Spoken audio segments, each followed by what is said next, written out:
வணக்கம். குரு பெயர்ச்சி பலன்கள் இந்த வரிசையில் இன்றைக்கி நம்ம பார்க்க போகிறது கன்னி ராசி கன்னி லக்னத்தில் பிறந்தவர்களுக்கு. இதுவரை கௌரவ பிரச்சனை காரணமாக தடுமாறி கொண்டிருக்கும் கன்னிராசிக்காரர்களே, இந்த பிரச்சனை உங்களுக்கு தீர்றதுக்கு இந்த குரு பெயர்ச்சி ஒரு பொற்காலமாக கட்டாயமாக அமையும்.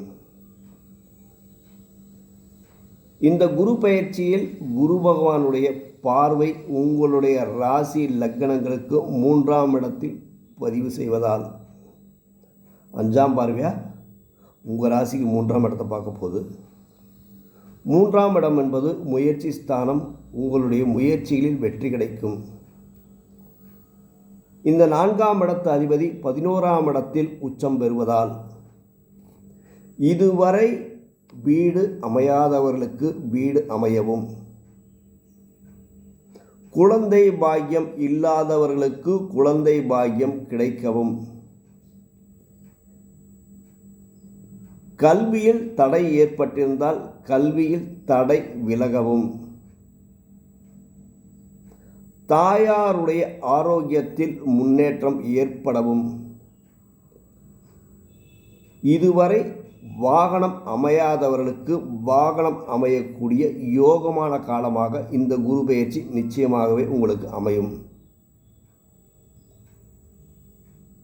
பிரிந்த கணவன் மனைவி ஒன்று சேரவும்,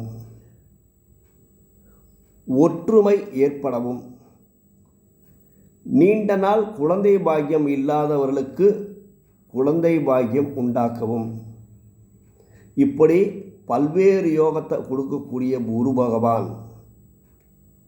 நீங்கள் யார் மேலே அதிக நம்பிக்கை வச்சு அதிக அளவு பணம் கொடுத்தீங்க அப்படின்னாக்கா நிச்சயமாக உங்களுக்கு ஒரு இழப்புக்களை தர தயாராக இருப்பார்.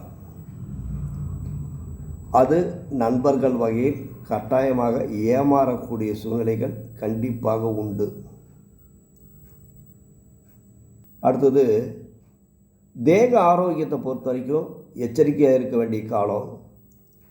சர்க்கரை நோய், கல்லீரல் நோய் போன்ற நோய்கள் தாக்கம் இருப்பவர்கள் எச்சரிக்கையாக இருக்க வேண்டிய காலங்களில் இதுவும் ஒன்றாக அமைகிறது. உங்கள் ராசிக்கு 7ஆம் இடத்தில் இருக்கிற சனி பகவானை குரு பகவான் பார்வை செய்யும் காலம். இது உங்களுக்கு ஒரு பொற்காலமாகவே நிச்சயமாகவே அமையும். இதில் எந்தவித சந்தேகமும் கிடையாது. ஏற்கனவே இடம் வாங்கியிருக்கிறோம், வீடு கட்டுறதில் தடுமாற்றம் இருப்பவர்கள் இப்பொழுது வீடு கட்டும் காலமாகவும்,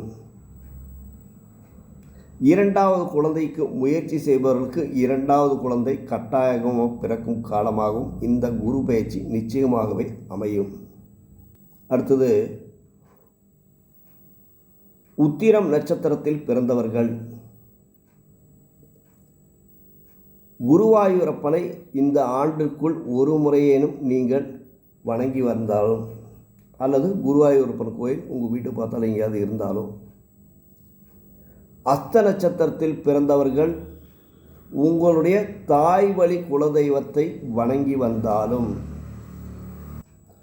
சித்திரை நட்சத்திரத்தில் பிறந்தவர்கள் சங்கடஹர சதுர்த்தி வரும் நாளில் விநாயகப் பெருமானை வணங்கி வருவதும்,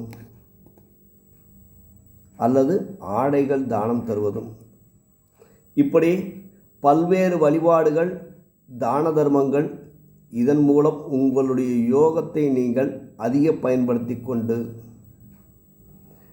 நீங்களும் வாழ்க்கையில் கட்டாயமாக வெற்றி பெறணும்.